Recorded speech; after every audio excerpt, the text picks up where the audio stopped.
எல்லாத்துக்கும் ஒரு அன்பான அழகான காலை வணக்கம். உங்களுக்கு பிடிச்ச தெய்வம் எதுன்னு மறக்காம தயவு செய்து கமெண்ட் பண்ணுங்க. எனக்கு லைக் பண்ண வேண்டாம், சப்ஸ்கிரைப் பண்ண வேண்டாம். உங்களுக்கு பிடிச்ச தெய்வம் எதுன்னு ஒரு கமெண்ட் பண்ணுங்க. நண்பர்களே, வேலை முக்கியம், அதோட சாப்பாடு முக்கியம். பார்த்து கவனமாக பத்திரமா வேலைக்கு போயிட்டு வாங்க. இன்றைக்கி வெள்ளிக்கிழமை. நான் செவ்வாய் வெள்ளி அப்படின்னாவே பெருமாளை போய் தரிசனம் பண்ணிடுவேன். அவரை பார்க்கலன்னா எனக்கு அன்றைக்கி தூக்கமே வராது நண்பர்களே. இது உண்மை. பெருமாளுடைய பக்தன் நான். பெருமாளை எனக்கு ரொம்ப பிடிக்கும்.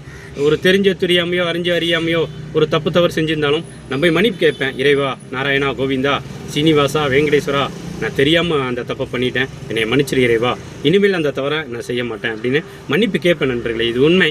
அதாவது இந்த உலகத்தில் யாரும் தப்பு தவறுகள் செய்யாதவங்கள தெரியாமல் செஞ்ச தப்புக்கு மன்னிப்பு உண்டு. தெரிஞ்சு பண்ணுற தப்புக்கு மன்னிப்பு இல்லை. எல்லாம் இறைவனை தரிசனம் பண்ணுங்கள் நண்பர்களே. வெள்ளி செவ்வாய்னா நான் பெருமாளை போய் காலையில் அவர் முகத்தை பார்த்தா தான் எனக்கு நிம்மதியாக இருக்கும். நான் போய் சாமி கும்பிட்டு பிரசாதம் வாங்கிட்டு வந்திருக்கிறேன். கேசரி நண்பர்களே, நீங்களும் சாப்பிடுங்க. எல்லாம் இறைவனை தரிசனம் பண்ணுங்கள். தூணிலையும் இருப்பான், திருமலையும் இருப்பான் நாராயணன். நம்பினார் கெடுவதிலே 4 முறை தீர்ப்பு. நல்லவருக்கும் ஏழையருக்கும் ஆண்டவனே காப்பு. பசிக்கு விருந்தாவான், நோய்க்கு மருந்தாவான், பரந்தாமன் சன்னதிக்கு வாராய் நெஞ்சே. நன்றி நண்பர்களே.